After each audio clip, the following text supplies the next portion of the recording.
Hello, bonjour les amis, soyez la bienvenue une fois de plus sur cette chaîne. Si c'est votre toute première fois de passer par là, je vous souhaite la bienvenue.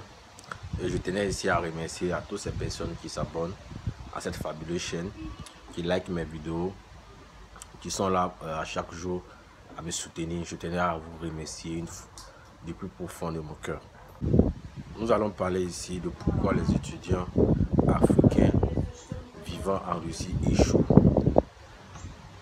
La raison pour cet échec est due au fait que lorsqu'ils arrivent ici, au lieu de se confier à des personnes qui vivent ici depuis plus de 10 ans, nous avons eu l'idée de saisir l'opportunité de la Russie.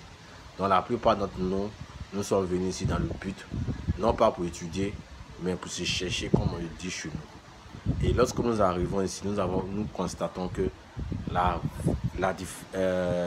réalité est différente de celle que nous avons rêvé. Parce que lorsque nous sommes en Afrique, nous nous disons que la Russie est un pays d'Europe, est un grand pays, est une puissance économique, est une puissance militaire. Donc peut-être que ici la vie est comme celle en France ou celle au Canada.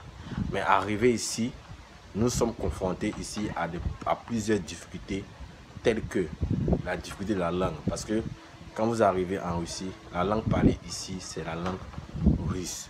Donc, nous avons cette barrière, cette grande barrière linguistique qui nous empêche à pouvoir se déplacer, à pouvoir se mouvoir, à pouvoir faire certaines choses que nous aimerons faire. Et arriver ici, on nous impose une langue. Donc, tu dois d'abord sacrifier une année scolaire ou une année universitaire, apprendre la langue avant de pouvoir s'intégrer. La deuxième des choses que certains font, c'est qu'ils quittent chez eux en pensant qu'arriver ici, en Russie, ils vont rejoindre l'Europe occidentale, c'est-à-dire la France, la Belgique, l'Allemagne, en passant par la frontière. Mais lorsqu'ils arrivent ici, ils constatent que c'est difficile pour un étranger de passer par la frontière par la voie illégale.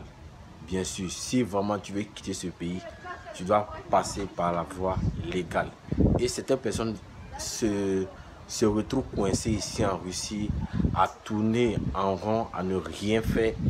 Et vu qu'ils sont venus avec un visa de 3 mois, vu qu'ils sont là, pas pour étudier, et ils sont là dans le but de traverser et arriver, ils sont coincés.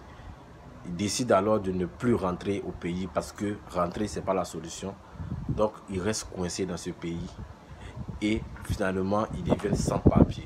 Mais lorsque tu deviens sans papier en Russie, la vie devient encore de plus en plus dure. C'est-à-dire la situation de vie devient de plus en plus dure. Donc, tu restes coincé ici, tu ne sais plus quoi faire.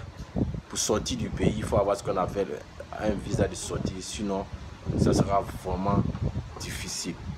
Abonnez-vous, likez, commentez.